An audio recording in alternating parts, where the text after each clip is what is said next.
Herzlich willkommen zu einer neuen Folge Viva la Movilusion. Heute ist wieder mal der Tag der Tage, wie jedes Jahr eigentlich so das, wo ich mich, wenn es weihnachtet und die Leute immer sagen, guten Rutsch und so einen Scheiß, am meisten darauf freue, weil ich, der Corby, bin zusammen mit dem Mike, hi Mike. Servus und Habidere.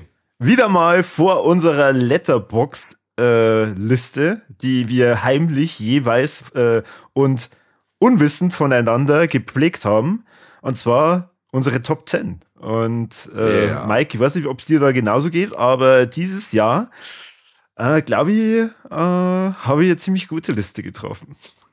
Ich glaube auch, also für mich habe ich auch gute Listen getroffen. Ich weiß nicht, wie groß war deine Listen? Also, weil meistens sind es ja mehr Filme, die man da so zur Auswahl hat. Bei mir sind es jetzt 14, die jetzt da im extremen engen Ranking sind. Bei mir waren es 13. Wobei, ja, also die hinteren Plätze, die sind schon schwach. Also muss ich schon ganz ehrlich sagen, aber die haben mir alle Spaß gemacht und wenn man aber Spaß macht, dann landet das in dieser Liste. Mir kann man dann sogar noch so Honorable Mentions machen, dass man sagt, ich sag meine 4, du sagst deine 3, weil es mich dann bei dir doch auch interessiert. Sowas interessiert mich immer. Listen, mit Listen und Tops und Flops-Listen bin ich immer, sowas freut mich immer, wenn ich sowas höre. Ja, passt, das machen wir. Machen wir gleich. Vorher vielleicht noch eine kurze Ankündigung, beziehungsweise was heißt Ankündigung? Es ist hiermit verkündet. Wer Bock von euch hat, auch mal bei Viva la Movilusion mitzumachen als Moderator oder noch besser Moderatorin, da wird mal ein bisschen frischen Wind reinkriegen, dann könnt ihr euch bei uns bewerben. Schreibt uns einfach, egal wo, ihr habt uns bestimmt irgendwo im Insta, auf Facebook, auf YouTube oder ja, ihr findet uns schon. Und schreibt ein bisschen was zu euch, erklärt, warum ihr glaubt, dass ihr Moderator werden könnt und dann werden wir uns bei euch melden und freuen uns da vielleicht auf die eine oder andere nette Stimme. Da bin ich gespannt. Ja, ich auch. Dann kann man jetzt unsere praktisch, wie hast es du genannt? Unrated? Honorable Mentions. Aber jetzt sagst du zuerst einmal noch, wie hast du bei Letterboxd, dass Leute das wissen? Wombels. Und zwar wie Wombel, ganz normal. Ganz normal. Und dann mit 2Z. Ja. Was Leute das wissen, und jetzt, wenn es das Herz macht, ein Letterboxd-Account, schaut's rein, folgt uns und dort selber Listen führen, weil das Spaß macht. Listen sind immer gut. Genau, dein Account ist Terrorvision, nur Terrorvision oder nur 84 dazu? Terrorvision 84 ist das, genau. Genau. So was übrigens auch bei Instagram, da könnt ihr mal vorbeischauen. Macht's das. Wenn's wollt. Macht's das und dann werdet ihr nämlich aus dem Staunen nicht rauskommen, was der gute Mann alles in seinem Filmzimmer versteckt. Ja, schaut's mal vorbei. So, jetzt verzeih mal, was hast denn du an Filmen, da sagen wir aber jetzt nur kurz die Namen, oder? Nur die kurz. es nicht in die Liste geschafft haben. Das ist bei mir Platz 14 Maxine. Okay. Ja, war ein cooler Film, aber ein bisschen was ist mir abgegangen. Dann Godzilla X Kong, The New Empire. An sich kein guter Film. Aber ich hab das Ding mit meinem Burm angeschaut und der hat den so dermaßen gefeiert und das hat mich so dermaßen mitgerissen, dass ich mit dem Film so dermaßen viel Spaß gehabt hab. Und er ist jetzt so herrlich cheesy und einfach so drüber. Ja, macht einfach Spaß. Eine richtig gute Zeit habe ich gehabt. Deswegen ist der da hübsch weit oben mit dabei. Gefolgt von The Wild Robot, der wilde Roboter. Okay. So gut hat er da gefallen? Ja, sehr schöner Film. Also animationsfilmtechnisch der beste, den ich dieses Jahr gesehen habe. Mit, jetzt wird wieder anders geheißen, mit die Raus aus dem Teich. Der war auch hervorragend. Aber Wild Robot hat wirklich alles. Der hat ganz eine tolle Optik. Der ist extrem gefühlvoll. Der hat Action, der hat Humor. Und das ist wieder so mit so tollen Balance. Und wer da nicht warnt, der ist ein Stor. Sei mir nicht böse. Dann Platz 11. Jetzt wird's dann bald ernst. Alien Romulus. Hat es leider nicht ganz in die Top 10 geschafft. Ein bisschen was ist mir abgegangen, war ein ganz toller Beitrag ins Alien-Franchise, aber es hat leider nicht ganz für die Top 10 gelangt. Corby, jetzt kommen Sie. Also du hast übrigens ein paar Sachen genannt, die werden wir halt nochmal hören. Ja, cool. Ja. Bei mir sind ein paar dabei, die werden die höchstwahrscheinlich überraschen oder es kann sein, dass einer bei dir in der Top 10 drin ist. Und zwar einmal Sting auf Platz 13. Wow, okay. Er hat mir wirklich so viel Spaß gemacht, dass ich mir gedacht habe, boah, eigentlich ist das für mich einer der Highlight-Filme von dem Jahr. Cool. Ein kleiner, netter Spinnenfilm. Dann In a Wild Nature. Sehr schön. Hat mir sehr viel Spaß gemacht, muss ich aber sagen. Und der wäre eigentlich an der Top 10 drin gewesen. Nur das zweite Mal schauen, macht schon gar nicht mehr so viel Spaß. Hast gesagt, dass das beim zweiten Mal nicht mehr so gezündet hat wie im Kino. Ja, genau. Und hätte ich mir also meine Geduld gespart und hätte den erst wieder im neuen Jahr geschaut, dann war er in der Top 10, aber ich bin ein ungeduldiger Hund und wollte ihn unbedingt wiedersehen. Tja. Platz 11 ist bei mir Coco. Mhm. Der hat jetzt bei mir gar nicht gezündet, leider. Denke ich mal, es ist ein deutsch angehauchter, nicht deutscher Film. Independent Drama in den bayerischen Alpen oder im bayerischen Wald mit ein paar mysteriösen Anhauchungen.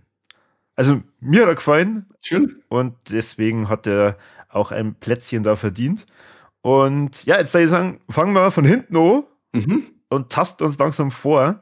Ich kann ganz langweilig anfangen, weil du den Film schon genannt hast. Und bei mir ist auf Platz 10 Maxine. Ja, sehr schön. Freut mich, dass er das so gefallen hat. Ja, weil ich hatte die Befürchtung, dass das Ding in die Hose geht. Das ist ja der dritte Teil von dieser X-Trilogie vom Ty West. Aber ich habe eine gute Zeit gehabt im Kino. Klar, ich war mit Eich im Kino. Ja, sowieso. Und die gute Mia Goth hat sich wieder mal in mein Herz gespielt. Dass er bei dir nicht in der Top 10 ist oder bei mir nicht weiter oben, kann ich erklären.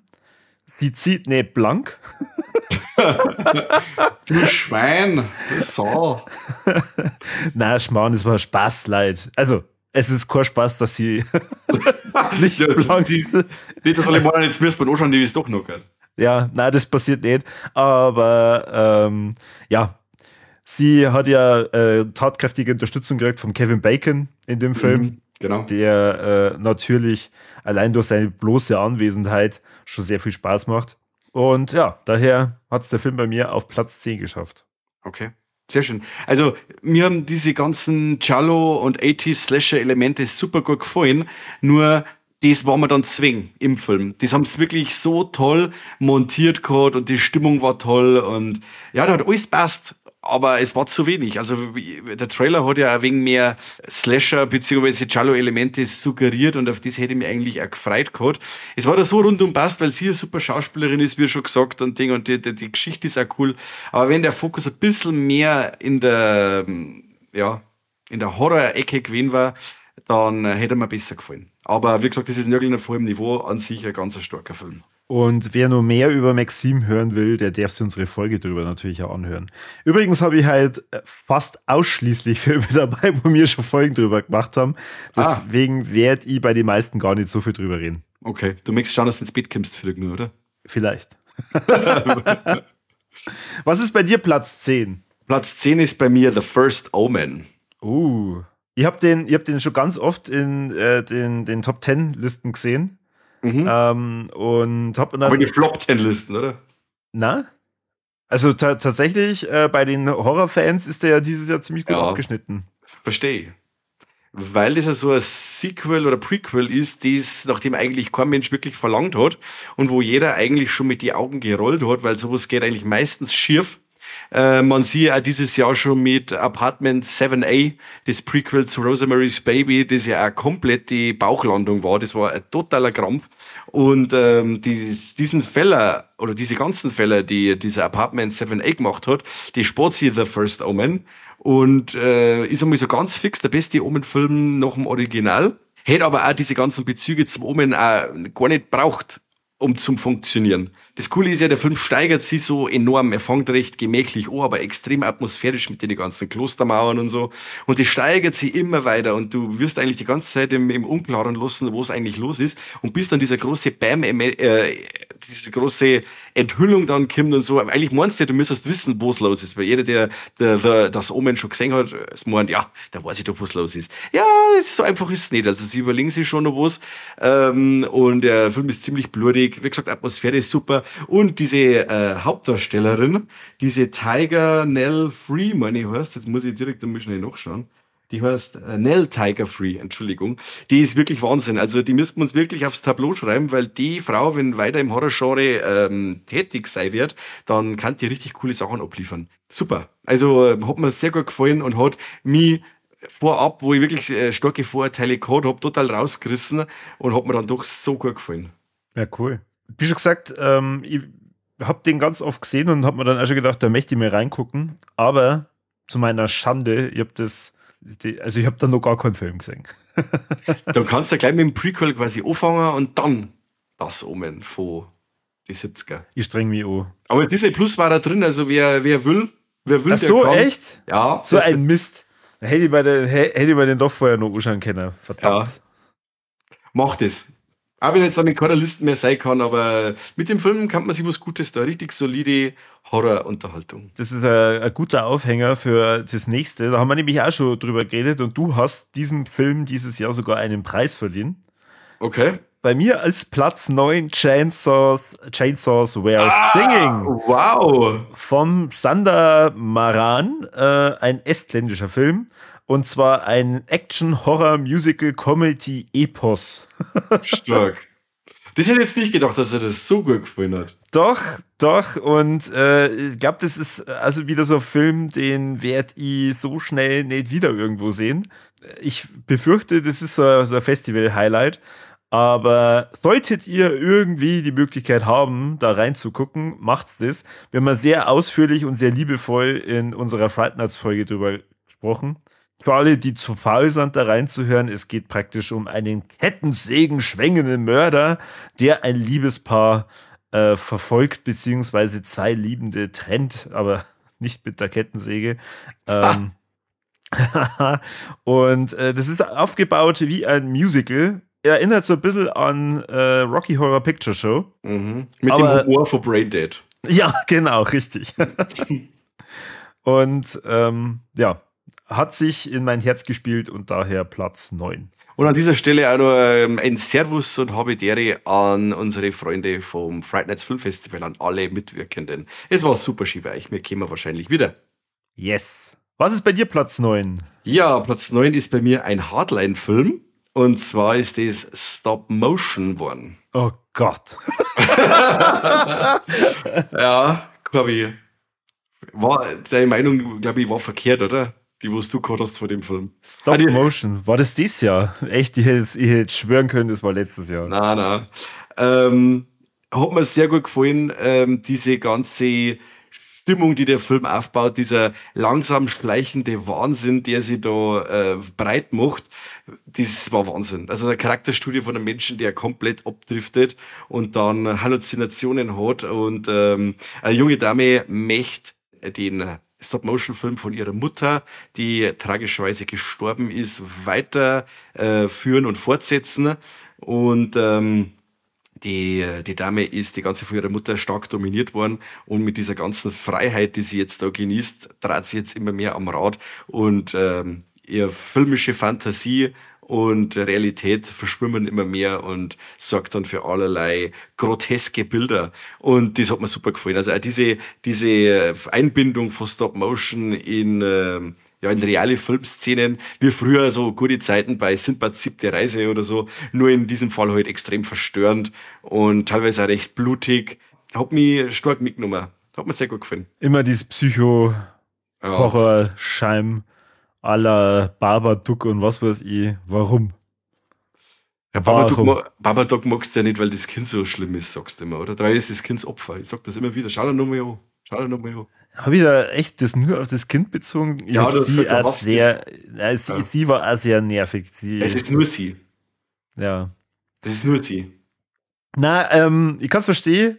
Er hat ja mich einfach zu sehr runtergezogen. Ja. Es ist einfach nicht mein Genre, muss ich halt ganz ehrlich gestehen. Mhm.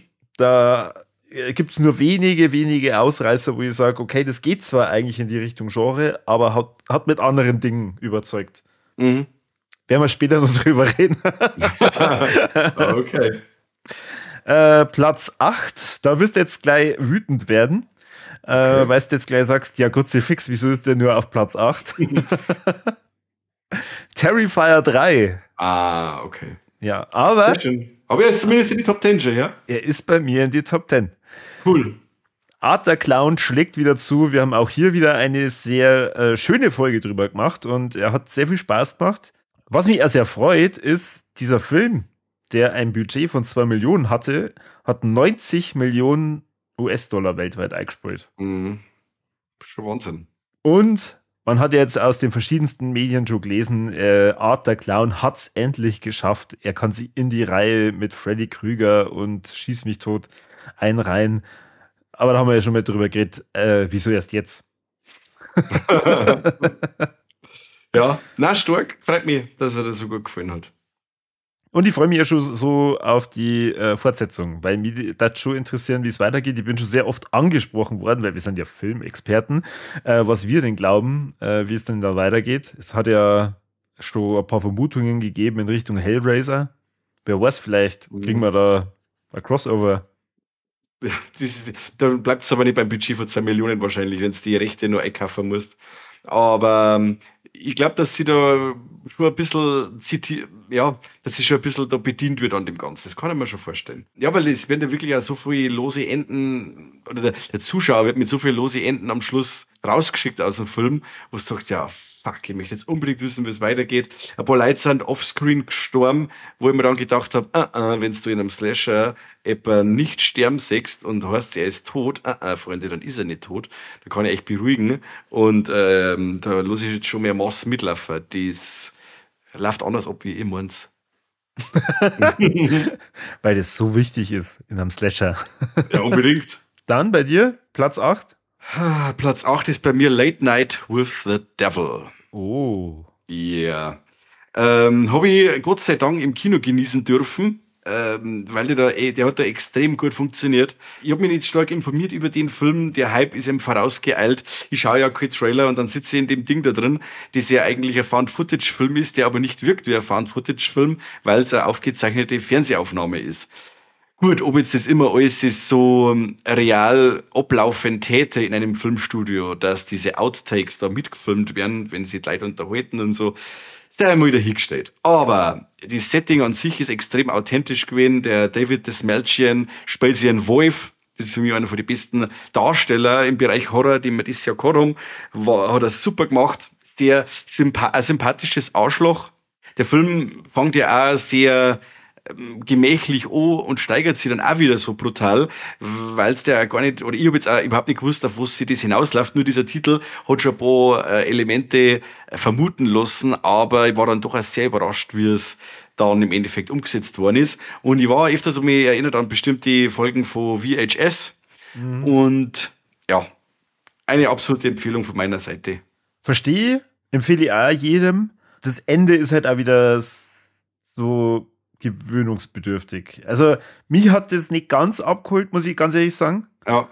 Davor hat es mir super gut gefallen, da habe ich erst gedacht, okay, klarer Top-10-Kandidat. Mhm. Aber das war mir dann, ja, einfach wieder, wie soll ich sagen, zu viel gewollt am Ende. Okay. Ich habe mit dem Ende auch zuerst Probleme gehabt und ich habe mir jetzt nochmal angeschaut. Und unter den Gesichtspunkt, dass man sagt, es ist ja das Publikum ist ja schon mal hypnotisiert worden in dem Film, macht das Ende dann schon wieder für mich Sinn, wo ich sage, ja, zuerst habe ich mir gedacht, was soll jetzt das bitte? Aber wenn du es dann so siehst, sagst, ja, dann ist ja schon wieder okay. Aber wie gesagt, ich kann es verstehen. Das ist, weil es ein krasser Bruch ist im Film, das Ende, und ich kann das schon nachvollziehen, dass man sich da drauf stören kann. Ja, ich kann es auch trotzdem nur empfehlen, dass man sich den anschaut. So wie ich das gelesen habe, ist der Film, glaube ich, insgesamt bei weitem nicht so im Kino, im Publikum angekommen, als er das eigentlich verdient hätte. Mhm. Oh, jetzt habe ich mir eigentlich mehr oder weniger selber Steilvorlage gelegt. Ein Mach. Film dafür, wo man das nicht erwartet hätte, Mhm. der dafür schon sehr geil eingeschlagen ist im Kino, ist meine Platz 7 Longlegs vom Oz Wow. Perkins Mhm. Sehr schön. mit der Micah Monroe und Nicolas Cage. Auch da haben wir schon eine Folge drüber gemacht, Mhm. beziehungsweise auf jeden Fall drüber gesprochen. Nicolas Cage sagt eigentlich seit Jahren schon, was er für ein grandioser Schauspieler ist. Und da hat er sich nochmal in eine Rolle reinverwandelt, wo man sich denkt, was ist eigentlich los mit dem Typen? Ja. Es ist ein Erfolg auf jeden Fall in der Indie-Szene, weil auch dieses Ding weniger als 10 Millionen Budget, Box Office über 127 Millionen Wow. US-Dollar. Wow. Unverdient. Ja, auf jeden Fall. Und es ist ja das Coole, dass es jetzt nicht nur eine reine Nicolas Cage Show ist. Also es will sich nicht auf ihn verlassen. Wir haben ja den Trailer vorab gesehen gehabt, wenn wir uns Maxino geschaut haben. Und da war es ja auch so, dass ich mir gedacht habe, die haben einen Nicolas Cage und ballern ihn nicht Vollgas in den Trailer und aufs Poster und hin und her. Denke ich mir, da stimmt was nicht. Und dabei ist es aber dann im Film auch so. Sie sparen total auf und es ist keine Nicolas Cage Show. Und aber wie das abzirkt und wie der Schauspieler, das ist wirklich Wahnsinn. Und man kennt ihn im ersten Moment auch gar nicht, wie er eben im Film ausschaut. Und das haben sie wirklich cool gemacht. Es sind die ganze, diese Zodiac-Vibes mit drin. Ja, Das mit den fand ich schon Nachrichten total und so. geil. Ja, Und dann am Ende mit ja, der Auflösung und einfach diese komplette Atmosphäre, mega Ding. die Mega Ding. Atmosphäre war tödlich. Und da ein paar so Rückblenden da noch drin, also, ja, und mit ein paar so optische Spielereien in andere Bildformate. Ja, und auch diese Inszenierung an sich. Also ich rede jetzt ein wenig länger über den Film, weil bei mir ist er auch noch drin. Dann können wir den bei mir dann einfach sagen, hey, das ist Longlegs und dann können wir weiter da von mir aus. Ah. Und ich finde es also wirklich so toll, wie das inszeniert ist, wenn sie zum Beispiel immer da sitzt, an ihrem Schreibtisch, die Kamera total statisch, es ist selten irgendeine Bewegung drin und dann hinter ihr diese schwarze Tür oder sowas sagst, du weißt, er ist jetzt im Haus gewesen, ist er noch im Haus oder nicht, oder, und dann, also, sie spielen total krass mit den Erwartungen. Du weißt die ganze Zeit auf einen Jumpscare dann einfach nicht kommt, was sind die laufen einfach aus und was sagst, ja, puh, krass, mit dem habe ich jetzt nicht gerechnet. Und dann kommt wieder irgendwas in der nächsten Szene. Und das haben sie wirklich extrem gut gemacht. Und das Ende ist auch so bitter. Und wie gesagt, ich bin ja so ein riesiger Fan von Filmen, die einfach nach 80, 90, 100 Minuten alles verzeiht haben. Das hat der Film auch. Nur, ich find's kacke, weil ich mehr gerne wissen, wie es weitergeht. Also die Story, das ist wie so bei so einem alten Argento oder Carpenter, die Geschichte dieser Zeit, der Film zirkt sich selber ab wie ein Pflaster, rutsch, der Abspann kommt und jetzt der Zuschauer kommt selber klar. Und so ist mit dem Film auch. Du sitzt dann auf einmal da und sagst, was? Ich möchte noch mehr wissen von der Welt. Wie geht's jetzt weiter? Was ist los? Ah, vielleicht kommt noch ein Sequel. Wer weiß. Ja, also vom Boxoffice her sollte da auf jeden Fall Sequel oder Prequel drin sein. Du hast absolut recht. Also gerade diese Lichteffekte bombenmäßig. Es sind echt ganz oft Szenen dabei, wo du denkst, okay, da kommt gleich irgendwas. Aber auch diese Puppen, diese Mhm. Dreckspuppen in dem Film. Schrecklich. Alter Schwede. Das war im Trailer schon so gruselig und dieser schwarze Schleier da mit diesen Augen, hey, das kommt mir bei der Nacht für. Alte Ja, Wildsau. ja, Teufel. ja. Ja, stark, stark. Ah, Ja, gut, dann, also das heißt, Longlegs ist bei dir wahrscheinlich weiter vorn. ja, ist weiter vorne. Was ist Also, dann bei dir Platz 7? Platz 7 ist bei mir, ich werde jetzt gut, ich muss den deutschen Titel schon aussprechen, sonst wissen wahrscheinlich ein paar nicht, was ich meine. Und zwar Knock, Knock, Knock. Der heißt im Original Cobweb. Und da hat mich dieses Poster-Artwork schon irgendwie total angesprochen und hat mir dann das Ding importiert, nachdem ich eben gehört habe, der Film heißt bei uns Knock, Knock, Knock. Aber bei dem Film wird nicht so viel geschmerzt, also da komme ich mit meinem Bauernenglisch auch, oder bin ich auch locker mitgekommen. In diesem Film hört ein junger Bursche, der von seinen Eltern ganz seltsam behandelt, teilweise schon misshandelt wird, ein Klopfen in der Wand und eine Stimme, die zu ihm spricht. Und wo es dann da rauskommt, ist wirklich Wahnsinn. Ich fand den Schluss auch einen krassen Stilbruch zum bisherigen Film, weil es alles ganz stark auf Spannung aufgebaut hat und Klaustrophobie und Anthony Starr, der ein Ding spielt, ein Homelander, der ist dabei und spielt da auch wieder so eine totale Mistsau, dass der Rauch davor geht. Also sowas, so eine Bedrohung, die von diesem Menschen ausgeht.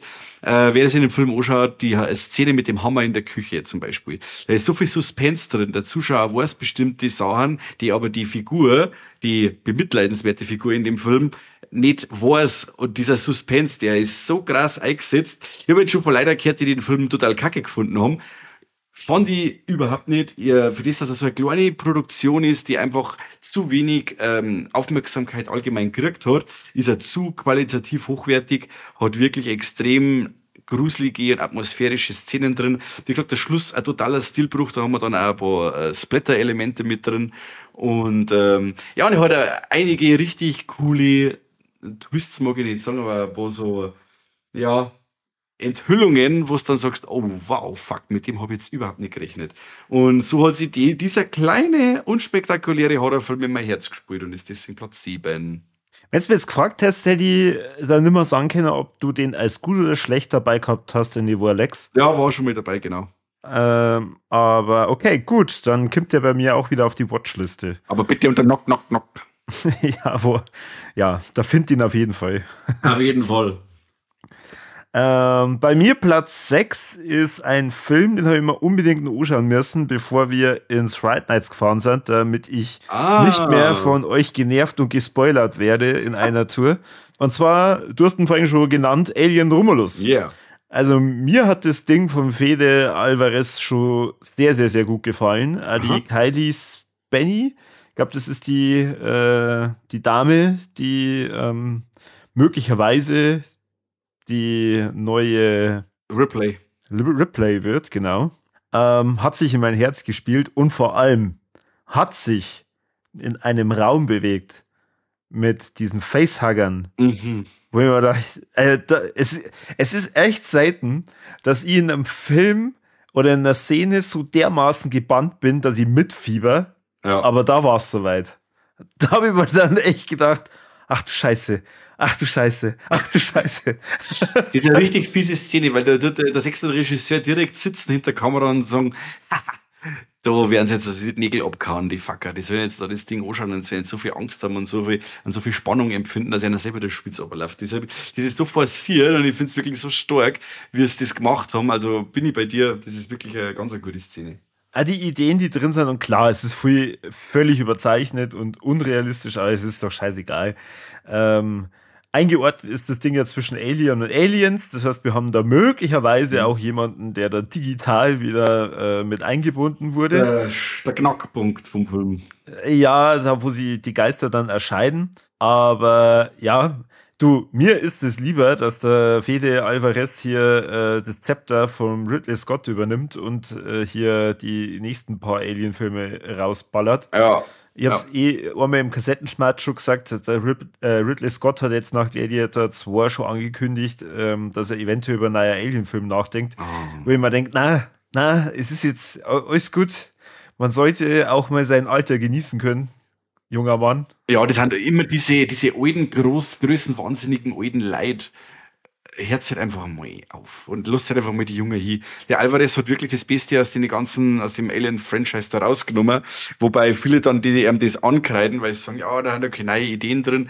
Ja gut, aber wenn dann wieder neue Ideen drin sind, dann wird sie wieder beschwert, weil das ist aber anders, wie ich es kenne. Und aber die Umsetzung ist echt geil, weil wirklich das wirklich so eine richtig abgeranzte, abgefuckte Science-Fiction ist. Und das fand ich schon super, wenn es auf dem Planeten 6 zum Beispiel, da hätte ich noch gar keine Aliens nicht braucht.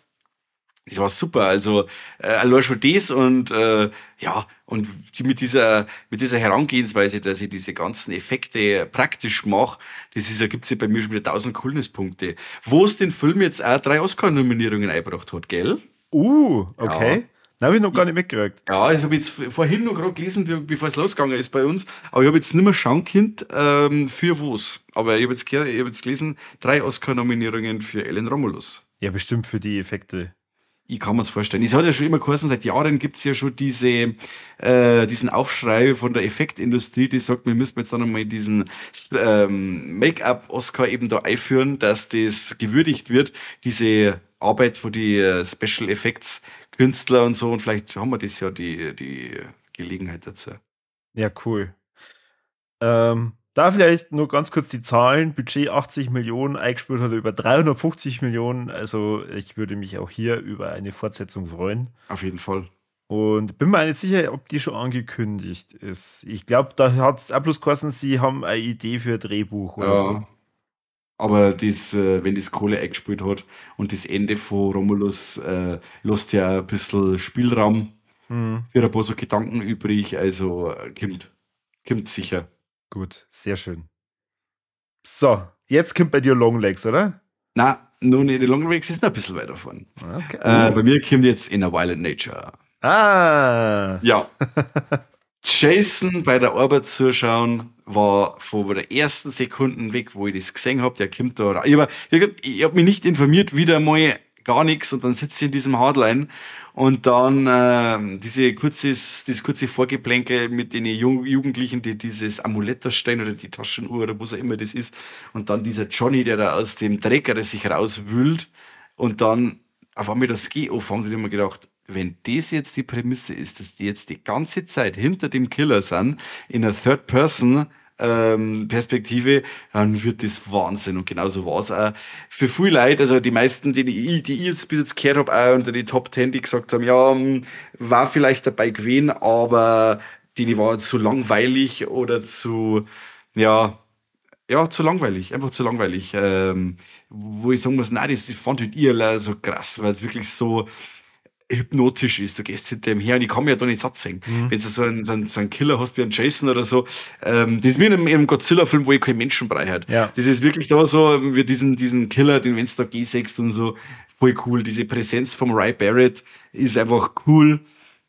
Dann die Kills sind extrem gut gemacht und sehr grafisch. Und das Einzige, was ich dem Film wirklich angreifen darf und wo es ihn eigentlich so von der ganzen Perfektion abhebt, ist das Ende. Da enthalten sie uns ganz viel vor, das wir eigentlich nur verdient gehabt hätten. Und ein totaler Bruch ist in dem, was er bis jetzt gezeigt hat. Und deswegen ist er nicht noch weiter vorne. Also so an sich ein cooler Film, hat mir Spaß gemacht. Nur das Ende war jetzt ein bisschen cheesy. Gerade das Ende beim ersten Mal schauen, habe ich mir gedacht, boah, geil. Okay? Also da war ich die ganze Zeit auch zwischen dem, es passiert jetzt nochmal das richtige Finale oder das war's jetzt und dieses Hin und Her und du weißt einfach nicht, okay, was passiert, hat den Film nach dem ersten Mal schauen für mich ganz, ganz, ganz besonders gemacht. Natürlich auch inklusive diesen ganzen Verfolgungen und ja, also ein paar Kills sind da dabei. Das sah so cool aus, wenn er über dem einen Typen mit dem Stein ist und dann einfach flatsch. Ja. Oder dieses Geile, wir sind mal aus dem Kino raus und haben dann gesagt, ja, leg dieser Yoga-Kill. Und das war sich sofort jeder einig, dass das Yoga-Kill heißt. Und zack, und wenn du dann da noch im Festival geschaut hast, jeder, der den Film noch gesehen hat, irgendwie sind immer aufgeploppt, Yoga-Kill, Yoga-Kill. Das hat sich irgendwie so jeder irgendwie, auch unabhängig von, egal was für ein Festival das man so war, oder wer er irgendwo gesehen hat, bei Shutter oder was weiß ich, hat es geheißen, der Yoga-Kill. Also da war sich immer die ganze Community sofort einig. Ja, du, der braucht ja einen Namen, also so besonders wie der ist. Ja. Aber was ich sagen wollte, nach dem zweiten Mal schauen, da weißt du halt dann schon, wann es zu Ende ist. Mhm. Und dir ist halt dann auch klar, okay, da passiert jetzt nicht mehr viel. Und daher ist der dann bei mir wieder aus der Top 10 rausgeflogen. Also tatsächlich hätte ich mal den nur einmal angeschaut, war er jetzt auch in der Top 10. Also, wenn ich den Film nochmal anschaue, dann lasse ich mir bis zu einer gewissen Stelle, schaue ich mir den an und dann schalte ich aus und dann denke ich mir, der Film ist für mich so ausgegangen und spare mir die letzte Viertelstunde. Ja.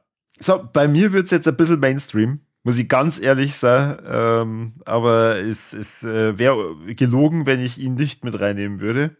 Und kannst du es erraten? Bei Mainstream hätte ich jetzt da gesagt, das war Dune 2, aber der ist bei dir sicher auf der Platz 1, deswegen weiß ich es jetzt nicht so wirklich. Okay.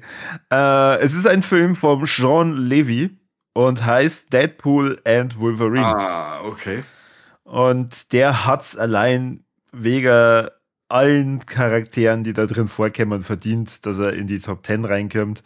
Es ist ein Cameo-Feuerwerk, also das wahrscheinlich lange erstmal für sich dastehen wird. Also ich bezweifle sehr stark, dass das MCU das so schnell nochmal hinkriegt, dass man das so viel verschiedene Charaktere aus unterschiedlichen Filmen in einen Film mit reinpackt und das auch alles irgendwie Spaß macht und keine Ahnung. Auch wenn der Film mir beim zweiten Mal schauen auch nicht mehr so viel Spaß gemacht hat, weil einfach, ja, du weißt schon viel, du kannst dich natürlich dann auf vieles konzentrieren, aber er hat dieses Problem, und da haben wir mir auch schon mal drüber geredet, dieses TikTok und Shorts-Star-Sein. Also ich brauche alle 7 Sekunden eigentlich einen Szenenwechsel, dass irgendwas anderes passiert. Die Clip-Ästhetik. Ja, aber wie schon gesagt, es wäre gelogen, wenn der Film nicht bei mir in der Top 10 drin war. Er hat mir sehr, sehr, sehr viel Spaß gemacht. Daher, auch hier haben wir eine lange, lange Folge drüber aufgenommen. Der Kane hat hier sich über sämtliche Details ergossen, die es nur gibt. Daher braucht das Steady-Abo oder bei uns irgendein besonderes Abo auf YouTube, dass ihr da reinhören könnt. Es lohnt sich für alle, die das mal von uns hören wollen, was wir dann alles gefunden haben. Und vielleicht habe ich ja sogar das ein oder andere Easter Egg gefunden und der Kani nicht. Okay. Ja, das ganze Easter Egg-Gedöns ist schon ganz lustig und unterhaltsam. Nur was er bei allem vergisst, bei allem rundum, dass er eine coole Geschichte verzeiht. Und da scheitert er meiner Meinung nach vollkommen.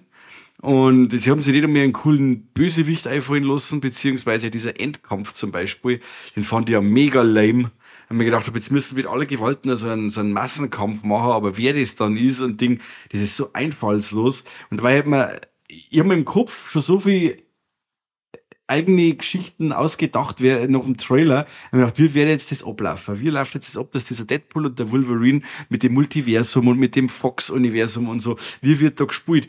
Sie machen gar nichts. Sie hat nur in dieser anderen Welt und dann kommen diese ganzen Cameos und das war's.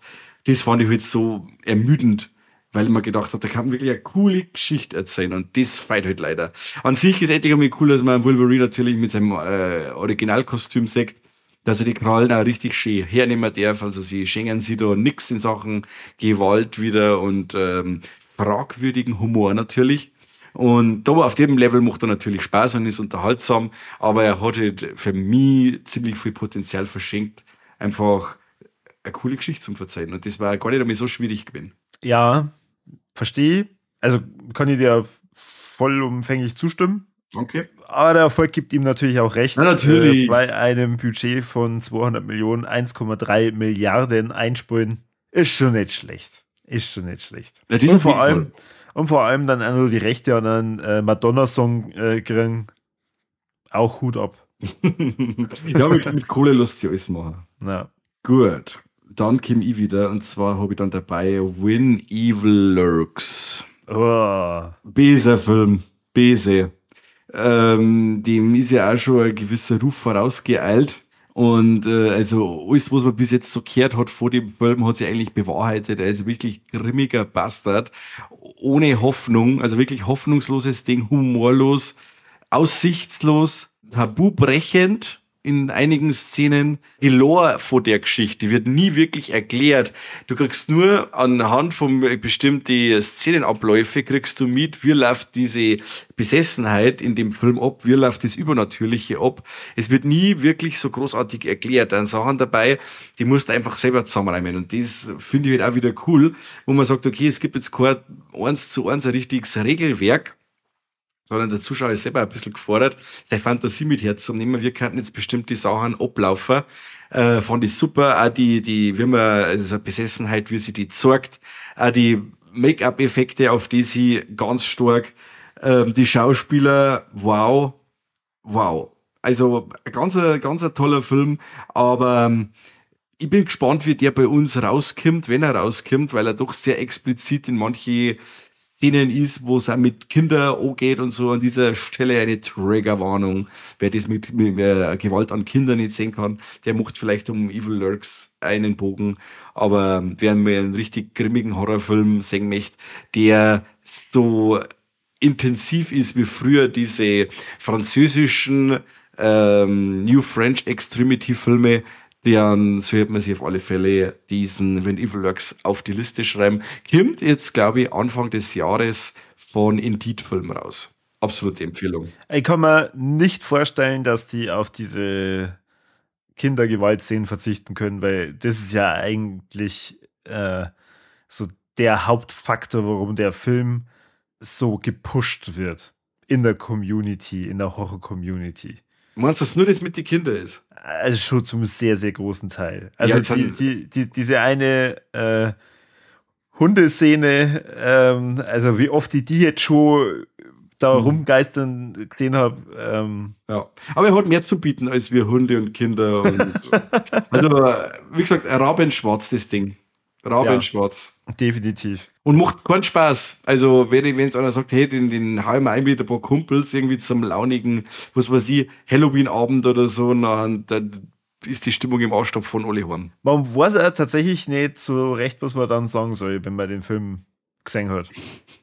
Nicht wirklich. Ja.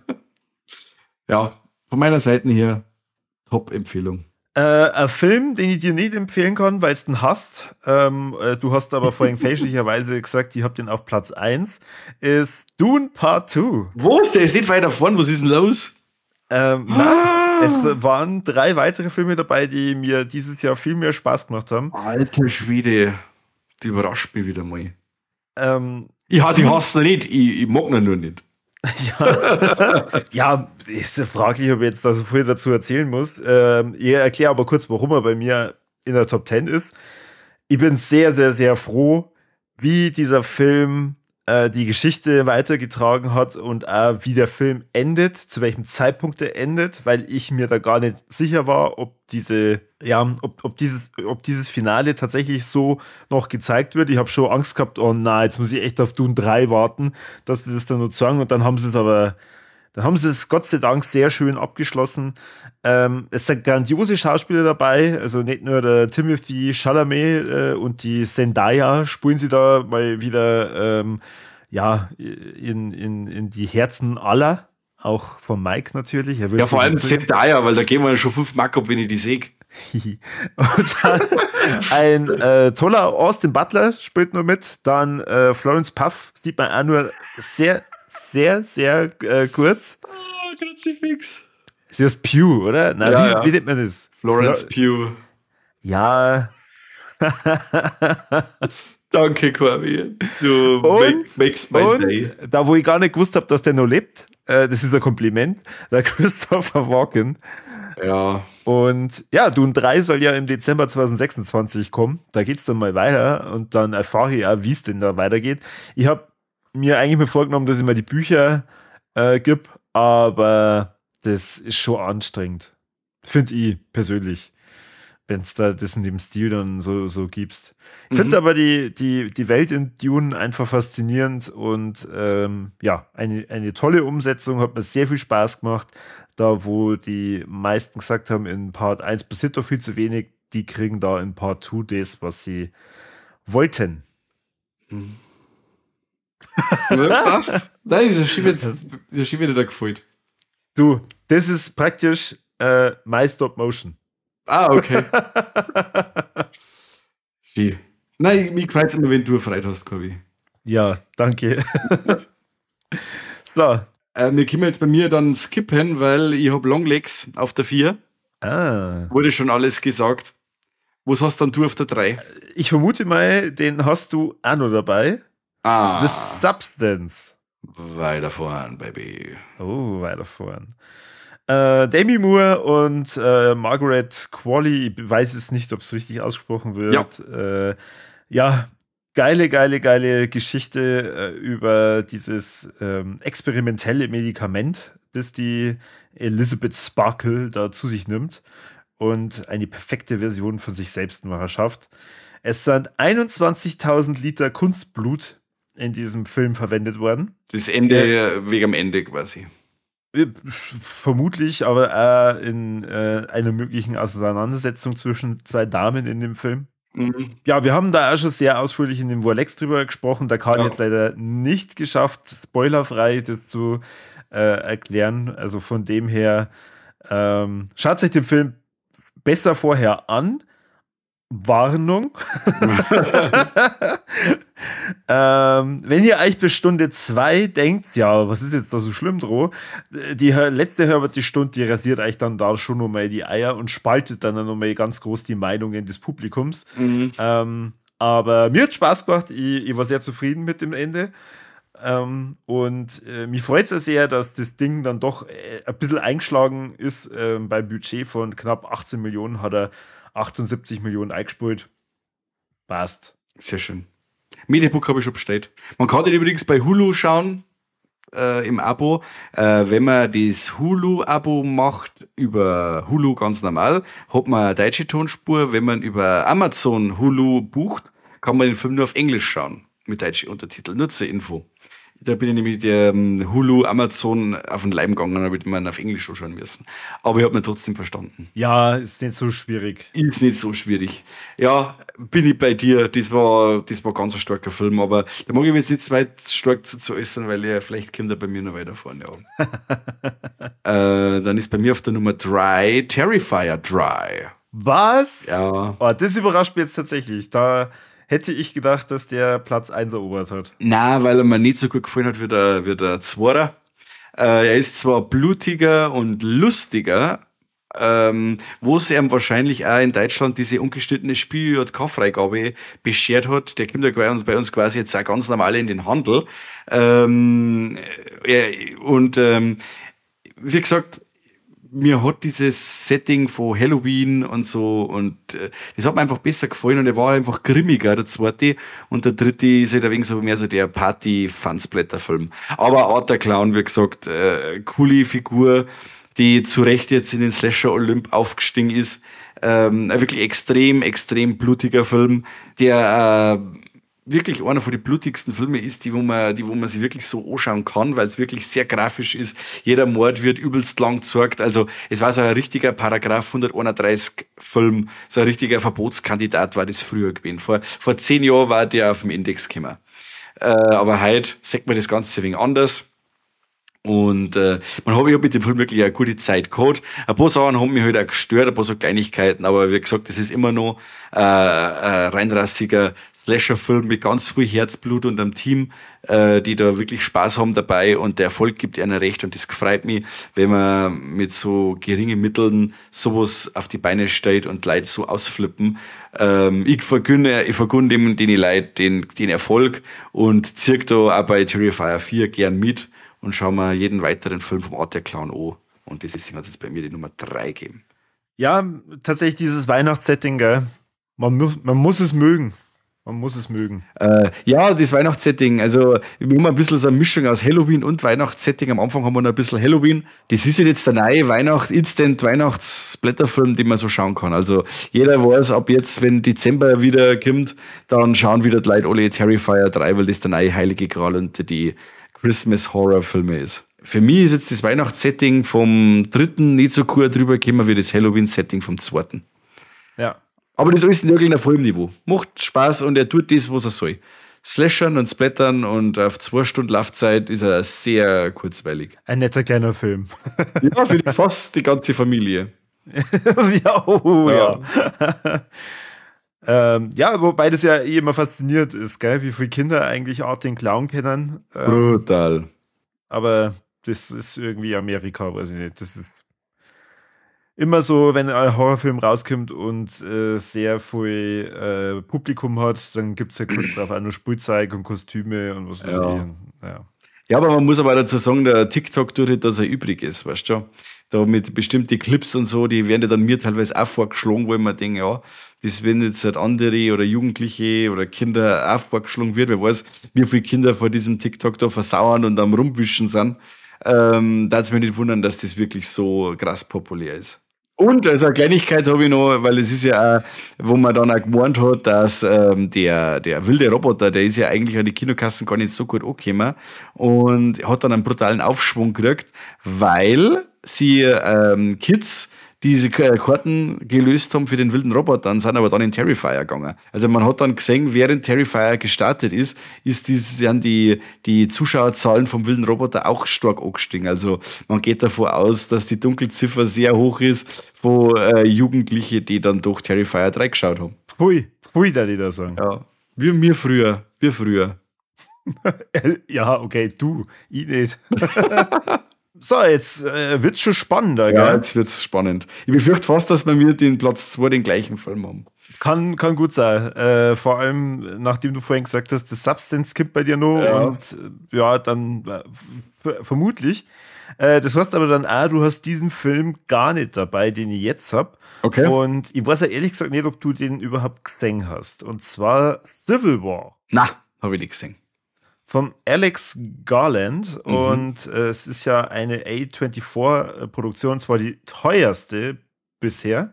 Mhm. Mit der Kirsten Dunst, die eine Fotografin spielt während des amerikanischen Bürgerkriegs. Und zwar nicht der historisch schon mal war, sondern ein neuer.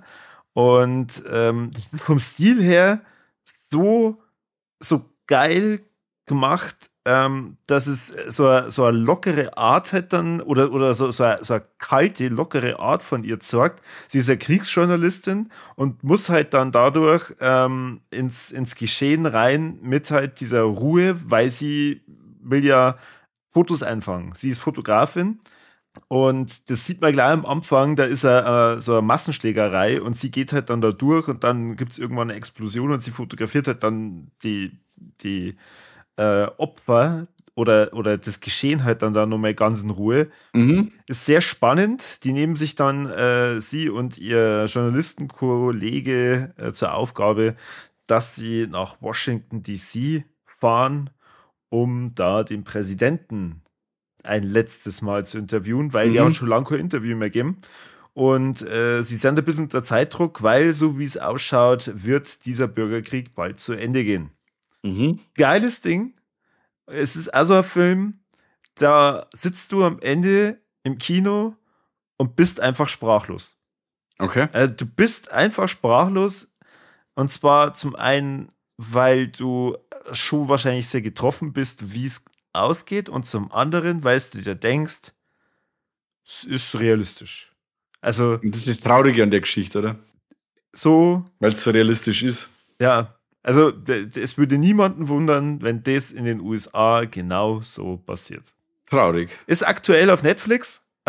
Echt? Ja, also sehr, sehr starke Empfehlung. Sehr, sehr gerne reinschauen. Von den expliziten Szenen her ist es eher die Bildsprache, die einen da so ein bisschen fassungslos macht. Aber gerade zum Schluss hin, wer den Trailer vielleicht gesehen hat und sich denkt, boah, genau das will ich dann nochmal lang sehen, ja, du hast dann auf jeden Fall deinen Spaß, aber du musst halt auf jeden Fall dir das Ding auch bis zum Ende anschauen. Okay. So tolle Musik, also tatsächlich den Soundtrack höre ich sehr oft und von den Bildern her ganz, ganz, ganz, ganz toll. Ihr habt den im Kino gesehen mit dem Guide. Und der hat ja auch erst vor kurzem gesagt, also das war sein Film des Jahres. Okay. Da muss ich auch sagen, war auf jeden Fall ein ganz, ganz toller Film, den man im Kino hätte sehen sollen. Mhm. Und wer es eben jetzt nachholen will, kann es tun im Streaming. Ja, cool. Dann werde ich den jetzt über die Weihnachtstage einmal nachholen, auf jeden Fall. Aber bis jetzt auch nur Gutes gehört, ja. Bin ich gespannt. Ich gleite jetzt einfach über, wenn du fertig bist, weil du die Musik gut fandst. Ich leite jetzt auch zu einem Film über, wo ich die Musik super fand. Und ich habe jetzt da die Platz 1 und 2 ist bei mir so eine Geschichte, sind beides 5 Sterne mit Herzfilme. Und ich habe mich dann entscheiden müssen. Und dann habe ich mich entschieden, dass ich gesagt habe, okay, die Fortsetzung lasse ich jetzt halt hinten anstehen und nimm den Film mit der originellsten neuen Idee. Und somit ist Platz 2 bei mir Smile 2. Mike. Ich sehe jetzt gerade, das ist Smile 2 ist Platz 2 und Terrifier 3 ist Platz 3. Wow, voll ausgekartelt. Oh. Voll Ja, jetzt. da kann ich ja dann gleich spoilern, das ist mein Platz 1. Ja, ich habe mir fast gedacht. Ja, wow. Also, wo soll ich jetzt da sitzen? Wir haben den im Kino ja miteinander geschaut. Und ich glaube, wir sind alle mit demselben langen Gesicht aus dem Film raus, weil er uns so überfahren hat.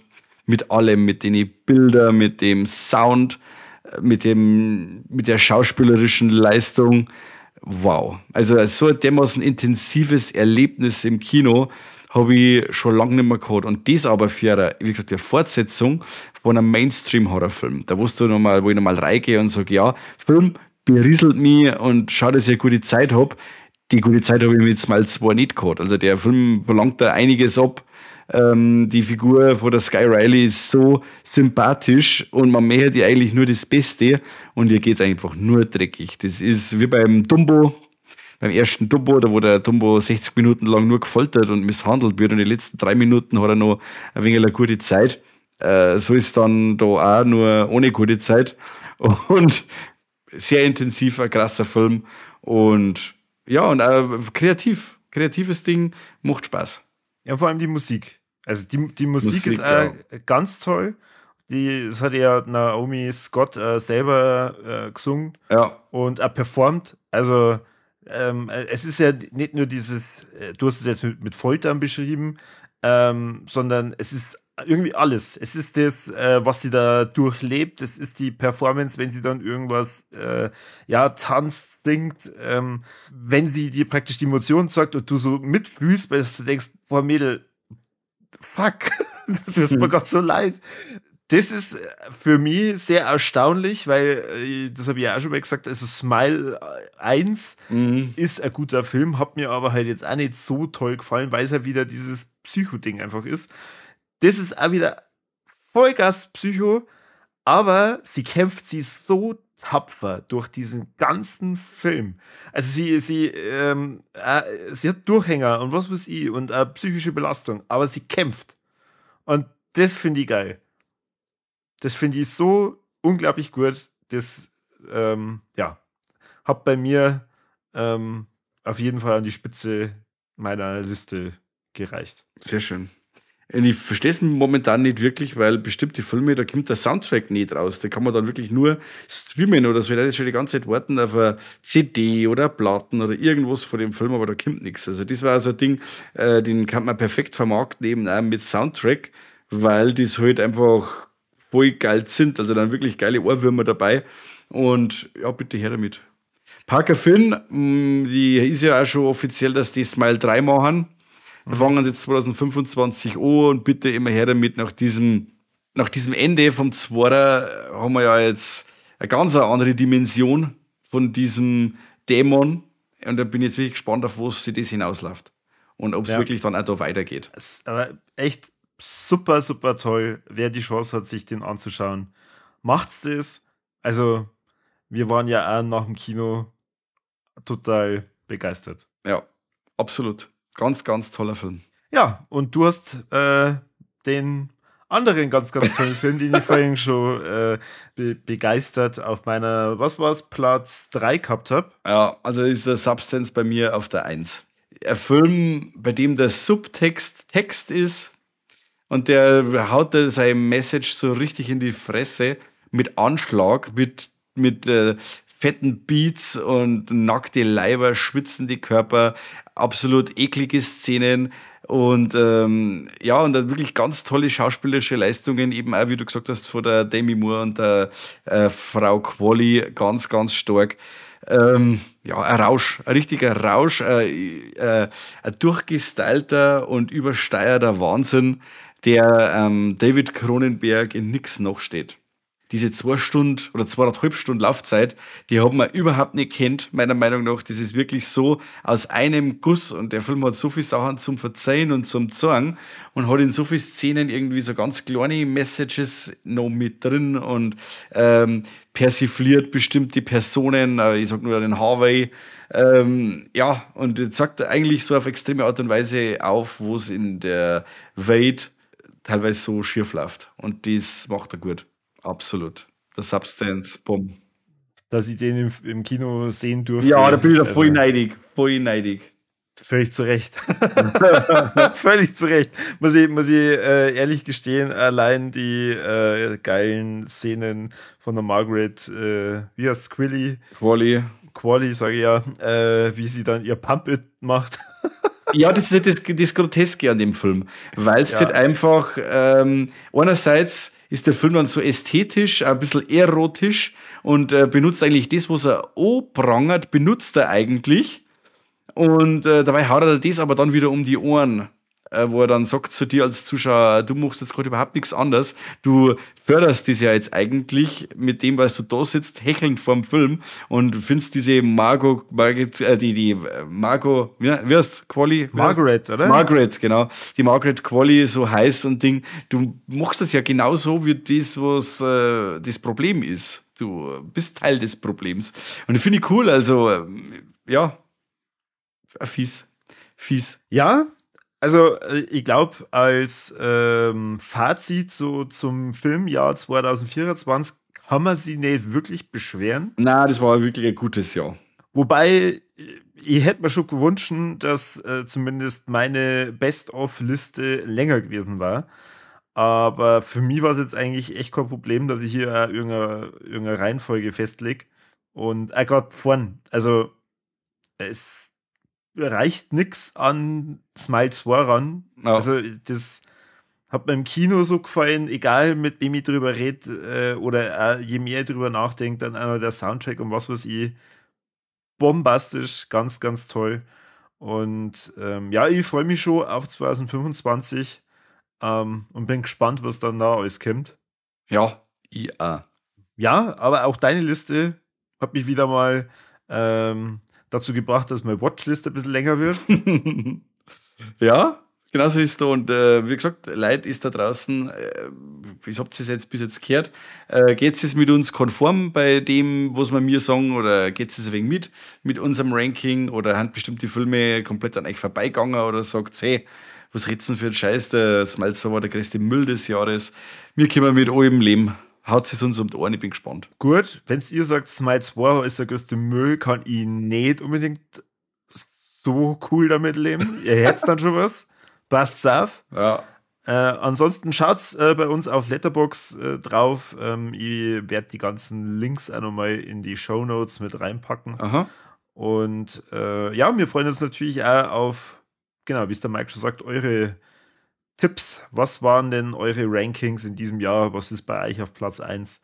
Und ja, dann, Mike, vielen Dank. Hat mir wieder mal sehr viel Spaß gemacht.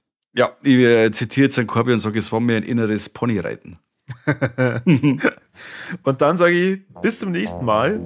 Vielen Dank fürs Zuhören und bis zum nächsten Mal beim besten Podcast der Welt. Oh Scheiße, jetzt muss ich noch irgendwo einen Blödsinn sagen. Der bist nicht der von Letterboxdhausen? Keine Ahnung. Oh Gott. So weit war jetzt gar nicht. Das macht immer der Kani. Na Ja. gut. Scheiß der Hund drauf. Holt euch Letterboxd, macht's das und dort schön archivieren. Das macht Spaß. Bis dann. Ciao. Also, Servus, für euch. Habe die Ehre.